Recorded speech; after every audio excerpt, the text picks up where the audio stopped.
welcome to another episode of Inside Rangers Football, coming to you from Ranger Stadium, where Smithson Valley will be the next 2 weeks.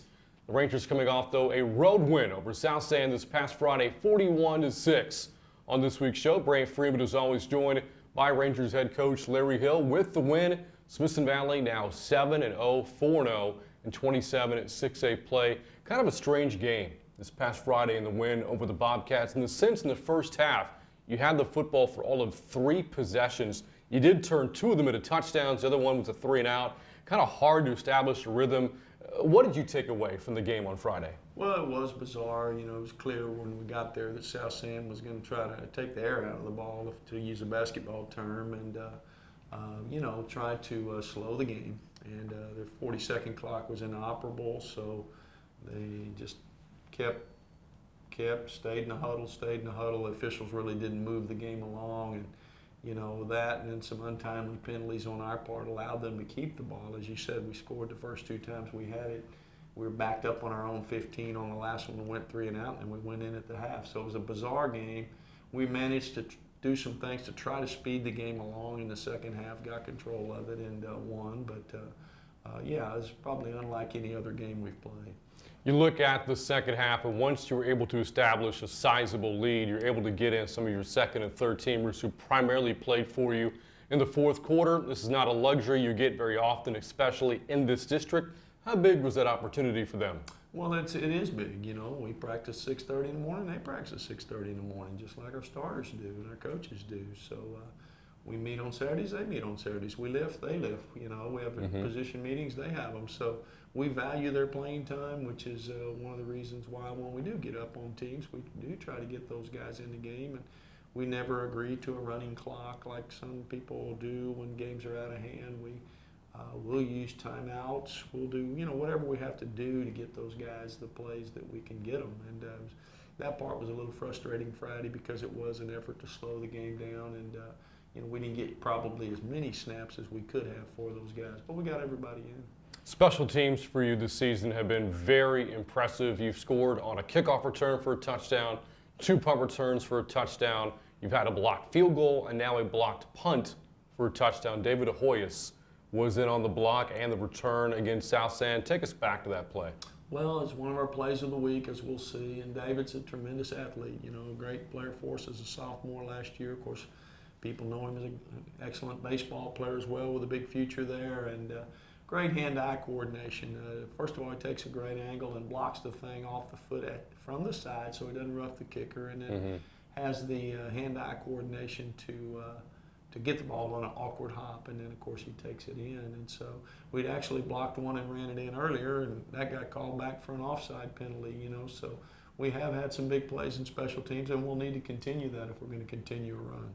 Getting back here to the play of your offense, again, very difficult to establish rhythm. He's only had the football 3 times in the first half, but you got the ball to start the second half and then kind of pick things back up, got a scoring drive, and it seemed to get back into that aforementioned rhythm once the third quarter started. How did you feel that they handled the ebbs and flows of a strange game? Well, they understand, if you play long enough, you're going to have all kinds of games. Games where everything goes right, games where seemingly nothing goes right, games they try to speed up, games they try to slow down, games where you're clicking pretty good, games where penalties disrupt drives. And you just got to learn to thrive in all those situations. You can't just cross your fingers and hope nothing goes wrong. Occasionally something is. And in this case, nothing necessarily went wrong. It was just, as you said, you had long stretches of inactivity, and you got to keep yourself up when you hit the field. You got to be ready to go. So again, the Rangers a 41-6 win over the South San Bobcats this past Friday. With it, the Rangers 7-0 on the year, but again, more importantly, 4-0 and 27-6A play, tied for first with Steele. Plenty of big plays for the Rangers in the win over the Bobcats. We just teased you with one of them, the special teams play from David Ahoyas. We'll get into that and a couple others in this week's Plays of the Week. Let's go take a look. First play of the week is an offensive touchdown. We're going to focus on Braden Bafetis, one of our junior wide receivers who's had some big plays this year, as we know. And he's lined up on the left, got a circle around him. He's going to run a reverse to the right, as the arrow shows you. We'll kind of watch the play as it begins. First it's a fake. Okay, we're faking the ball to Travis McCracken in the middle. You can see the South San defense is being brought into the middle. and then we pitch the ball to Braden coming around the edge, and he's got 3 blocks sitting out there. We've first left to right there you have Zach McDonald, one of our wide receivers, and then 54 right there kind of high and to the right. That's our center, Britt Stoley, getting out in front of him, and then Alex Freeman, our right tackle, pulling on the cornerback, and that allows Braden to get in the crease right there. Gets a nice 7-8 yard gain, or so it appears, and then the fun starts. Get a bunch of linemen and tight ends kind of grabbing hold, becomes a rugby scrum, and they kind of push and pull him into the end zone. Years ago that wasn't legal, but it has become legal, and our linemen and tight ends took advantage of that. You'll see it pretty good as it unfolds from the end zone angle. Again, we're coming to formation as we begin the play. Once again, we start the ball to our right as we look at it, their left, draw the defense in as Braden comes around to receive the pitch. There's the pitch in the air, grasp it, and then there's those same blockers, Zach McDonald on the right, in the middle, Britt Stoley, and then Alex Freeman all the way high and to the left. Gives him that crease to get into, and then, as I said, right here, it looks like it's going to be done. That's Britt Stoley, our senior, kind of grabbing him and saying, "No, let's go." And then right there, that's Dylan DeMel keeping the cornerback off of him. Next thing you know, we pulled him into the end zone, and it's 6 points for the Rangers. Big play. Our defensive play of the week involves really several kids, but we'll start with our senior outside linebacker, Wyatt Hanson. He's blitzing off the edge. It's a screen pass, and he's going to make their quarterback throw it probably before he would be ready to. Well-timed blitz. Got to get it out of his hand pretty quick, and then when he throws it, we've actually got 2 players there to pick it off. 93, who you see there, Brock Whitaker, our senior defensive end, and then behind him there you can't see is our sophomore Jackson Maynard. They're kind of having a wrestling match to see who gets the interception. Jackson wins the wrestling match, and then he finds himself with the ball in his hands 30 yards from the goal line, and really no one out ahead of him. And so takes it in, and anytime you can do something like that on defense, it's a great thing. You see it real well from the end zone. Wyatt's just left the screen there off to the left, and here comes that blitz of his. The quarterback sees it coming, throws before he's ready, and Jackson and Brock are there, and they read it, and then you can see that Jackson one hand and snags it, takes it out of the air, and then takes off running to the goal line. Just a well-designed play by our defense and well executed. And our last special teams play is another kicking. Our last play of the week is a special teams play. This time we're going to focus on junior safety David DeHoyos. David's been making big plays for us for a couple of years now, and he's going to get a daily double here. He's going to rush the punter into that crease right there that the arrow showed. And, when he gets there, he's getting ready to make a tremendously big play, something you don't see very often. They snap the ball. David goes through. He blocks the kick to start with, and then what happens off the screen, he picks it up on one hop and then runs it the rest of the way in. That ball's not round. It bounces weird, those oblong balls. So to get a convenient hop like that right up into his hands was really big, and just a great individual play by David.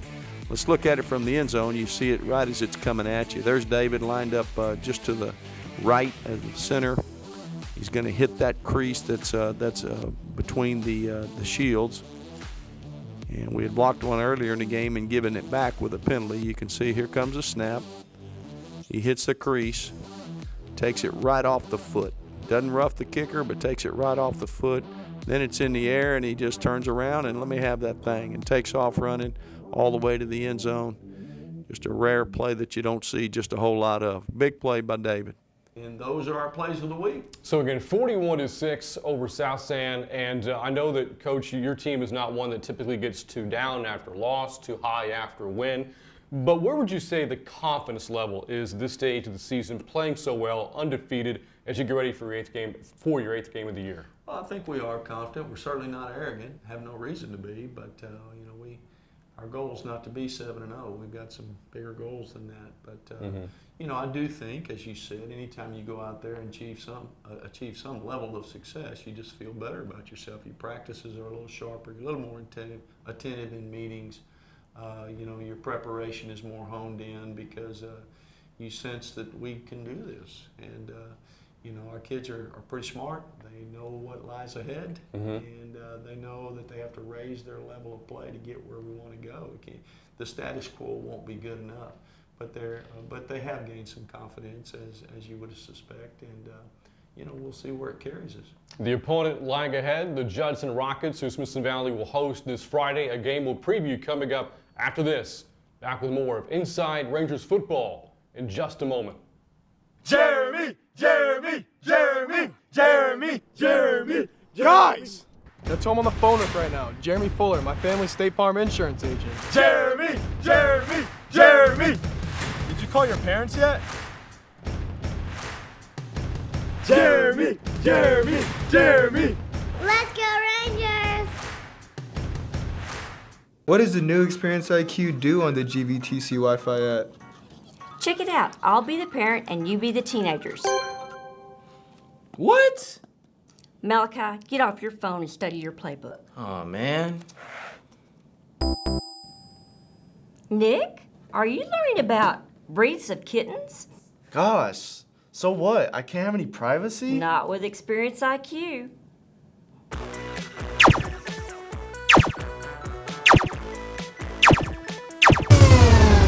Miss Moore, what are you doing here? Time to do your homework, Starfighter. But I was- Nope, homework now. I don't like Experience IQ.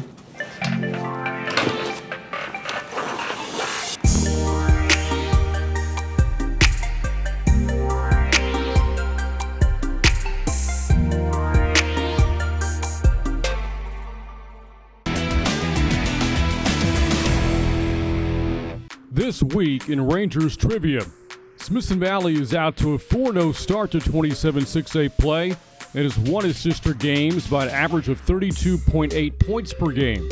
In which season did the Rangers have their largest average margin of victory in district play? Is the answer A, 2002, B, 2010, or C, 2016? The answer is A, 2002. That year, the Rangers beat their district opponents by an impressive 41.4 points per game. Smithson Valley went a perfect 5-0 in district at 02 and would go on to make their first ever appearance in the state championship game as they finished 14-2 that season. So that's right, that 2002 team, one that was very special. Hard to believe it was now 19 years ago, Coach, but you look at the highlights of the program every year. Certainly, there are things that you can point to and highlight as another successful point for Smithson Valley football. That 02 team really is where things took off for you.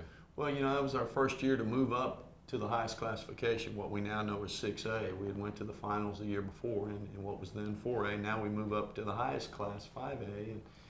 And I think a lot of people were predicting, maybe a little downturn because of that. And it's ironic, we ran through the district as you mentioned, and the preseason rankings, I think we beat 3 of the top 4 teams in the preseason rankings on our road to the playoffs. Team Taft, who had been to the state finals a year before, Madison, who was ranked in the top 4, beat Katy in the semifinals, who was, I think, ranked number 1 or 2 in the preseason. So, those guys overcame a lot when not too many people thought they were going to do that. And so they're a pretty special group. And I guess those guys are 36, 7, 8 years old now. It's hard for me to believe. I was coaching the team. And I was 12 years old when I coached the team, so I'm not as old as maybe I look. All right, so that said, now 31-year-old Coach Hill gets ready to take on the Judson Rockets this Friday. Very strange year for a program that is accustomed to so much success. Judson sits at 2-5 right now. They only have 1 district win. They're 1-3, coming off the heels of a really difficult loss against East Central. You look at the 3 district losses for Judson, they could easily be 4-0 right now. There was, again, a kind of a late Hail Mary play for East Central to beat Judson with 2 seconds to go. They lost to New Braunfels by a field goal, which was just about the final play of the game against the Unicorns, and lost a 3-pointer to Clemens. So the record really, truly doesn't tell the whole story here. It doesn't, and of course they're Their two pre-district losses, Lake Travis is in the top 2 or 3 in the state, and A&M Consolidated, I believe, in their classification is #1. So, you know, they've played some really good teams, had some really close losses, but you're right, they're unaccustomed to that at Judson. You know, Judson is Judson, and you know, so it's hard to really pinpoint why, but looking at them on tape, it sobers you up in a hurry. You know, you see the same level of preparation, you see the same level of excellence, you see the same caliber of players and athletes on the field, and you know what you know.